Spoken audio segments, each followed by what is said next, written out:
कन्हैया और शिव की छाया, सावन में जागी सच्ची भक्ति। बुंदेलखंड के एक छोटे से गांव नीलपुर में एक ग्वाला लड़का रहता था, कन्हैया। वह गाय चराता, खेतों में काम करता और अकेला जीवन बिताता। माँ बाप का साया बचपन में ही उठ गया था, लेकिन उसकी माँ जाते जाते एक बात कह गई थी। बेटा, जब भी डर लगे, दुख हो या अकेलापन लगे, भोलेनाथ से बात करना, वो सब कुछ सुनते हैं। कन्हैया ने माँ की बात दिल से लगा ली। उसने शिव को ही अपना पिता मान लिया। हर सोमवार और खासकर सावन के हर दिन वह खेत से लौटकर नंगे पांव मंदिर जाता, फूल चढ़ाता और बेलपत्र लेकर आता। गांव में लोग उसकी भक्ति का मजाक उड़ाते। भोले बाबा तुझे क्यों सुनेंगे रे, तुझे तो ठीक से खाना भी नसीब नहीं। एक दिन सावन की पहली सोमवारी थी। कन्हैया ने सोचा इस बार शिव को कुछ खास चढ़ाऊंगा, लेकिन उसके पास कुछ भी नहीं था। उसने अपनी एकमात्र धोती फाड़कर उससे शिव को चूल्हा बांधने का पट्टा बनाया। जंगल से बेलपत्र, नदी से जल और अपने खेत की मिट्टी लाकर मंदिर को साफ किया। रात को मंदिर में वो वहीं सो गया और तभी मंदिर में भयानक गड़गड़ाहट हुई।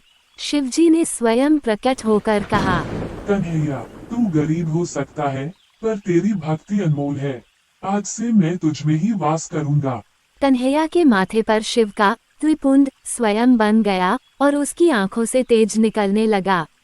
अगली सुबह गांव में खबर फैल गई कि मंदिर से तेज रोशनी निकल रही है।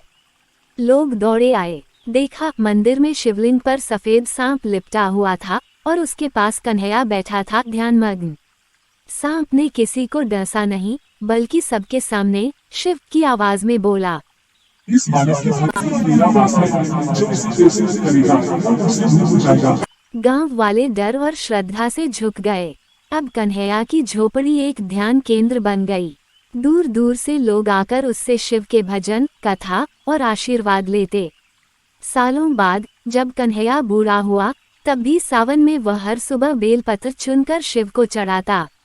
फिर एक दिन सावन की अंतिम सोमवारी को वो हमेशा की तरह मंदिर गया, शिवलिंग पर जल चढ़ाया और वहीं बैठा बैठा ध्यान में चला गया।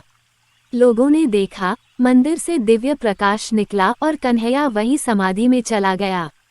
आज भी कहते हैं, नीलपुर के शिव मंदिर में सावन के महीने में अगर कोई सच्चे मन से भजन गाए, तो उसे मंदिर के पीछे बनी समाधि से शिव के सखा कन्हैया की सुगंध आती है। वन सीख, जब भक्ति सच्ची होती है तो भगवान जाति, धन, रूप या उम्र नहीं देखते। सावन सिर्फ जल चढ़ाने का नहीं, अपने मन को शिव में बनाने। सावन की कहानी महादेव के एक सच्चे भक्त की। बहुत समय पहले की बात है।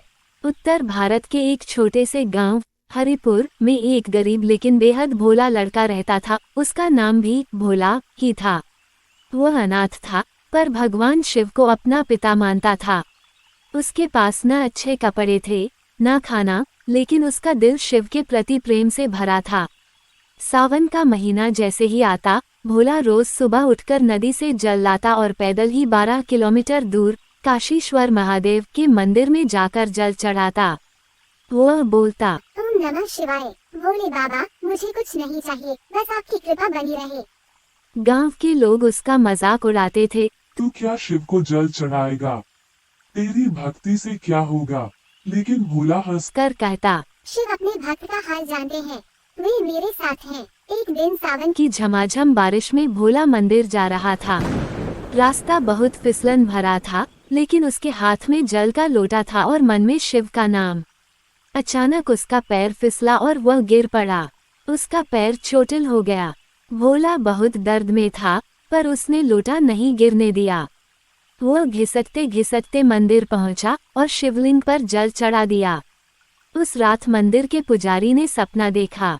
शिव प्रकट हुए और बोले, कल जिस लड़के ने खून से लथपथ होकर भी मुझे जल चढ़ाया, वह मेरा सच्चा भक्त है। उसका सम्मान करो और उसकी सेवा करो। अगले दिन पुजारी ने भोला को बुलाकर मंदिर में रहने का न्योता दिया।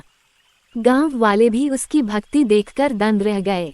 कुछ ही समय में भोला मंदिर में सेवा करने लगा, फूल सजाना, दीप जलाना और भक्तों की मदद करना। फिर एक दिन भोला की आंखों के सामने मंदिर में शिव की मूर्ति अचानक मुस्कराई और वहां से एक दिव्य प्रकाश निकला। सभी ने देखा कि भोला का जख्मी पैर पूरी तरह ठीक हो चुका था।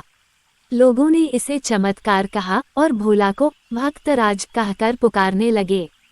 भोला ने मंदिर के पास एक छोटा सा भक्ति आश्रम बना लिया, जहां वो बच्चों को भजन सिखाता, कथा सुनाता और सभी को शिव की भक्ति का मार्ग दिखाता।